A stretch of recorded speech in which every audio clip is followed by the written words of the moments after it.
আমি 31 নাইট ইংরেজি বছরের প্রথম দিবস মানবো কেন? আমি কি ইহুদির বাচ্চা? আমি কি খ্রিস্টানদের বাচ্চা? আমি এই ইংরেজি মাসের প্রথম দিনের মুখে লাথি মারি। আমি এই ইংরেজি মাসের প্রথম দিনকে মুখে লাথি মারি।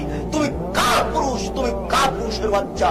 তোমার শরীরে বুঝ আছে, তুমি মূর্খ, তুমি বর্বর, তুমি অসভ্য।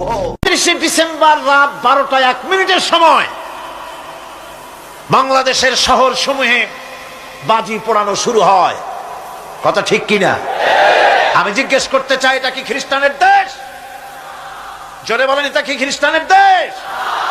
অবশ্য আমাদের দেশে খ্রিস্টান, হিন্দু, বৌদ্ধ যারা আছে তারাও আমাদের নাগরিক, সন্দেহ নাই। কিন্তু এই দেশ হচ্ছে পৃথিবীর দ্বিতীয় বৃহত্তম মুসলিম দেশ।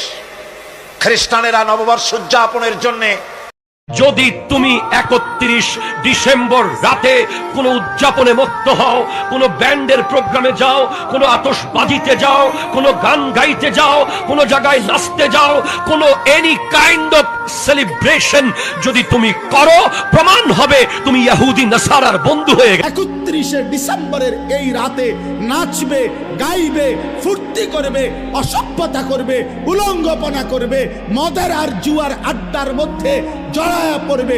ওরা অসভ্য, বর্বর, নোংরা, অসভ্য ছাড়া, চরিত্রহীন ছাড়া, লম্পট ছাড়া অন্য কিছু হইতে পারে না।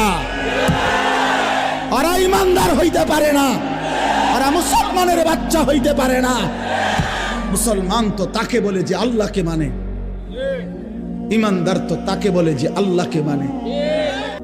একেবারে শেষের দিকে এসে 31 নাইট উদযাপন হয়ে থাকে এবং এর সাথে আমাদের তরুণরা অনেক ঘনিষ্ঠভাবে জড়িয়ে যাচ্ছে, মিশে যাচ্ছে, এই কালচারের সাথে মিশে একাকার হয়ে যাচ্ছে। আল্লাহ রাব্বুল আলামিন মুসলমানকে এত সমৃদ্ধ করেছেন, মুসলমানের জীবন বিধান দিয়েছেন কে? স্বয়ং সৃষ্টিকর্তা আল্লাহ রাব্বুল আলামিন।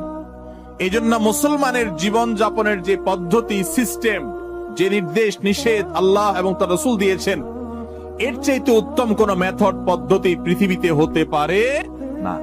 মানুষ তথাকথিত স্বাধীনতার নামে, মুক্ত চিন্তার নামে আল্লাহর দাসত্ব, আল্লাহর গোলামি থেকে সরে গিয়ে নিজের নফস এবং প্রবৃত্তির দাসত্বের জিঞ্জিরে আবদ্ধ হয়। সে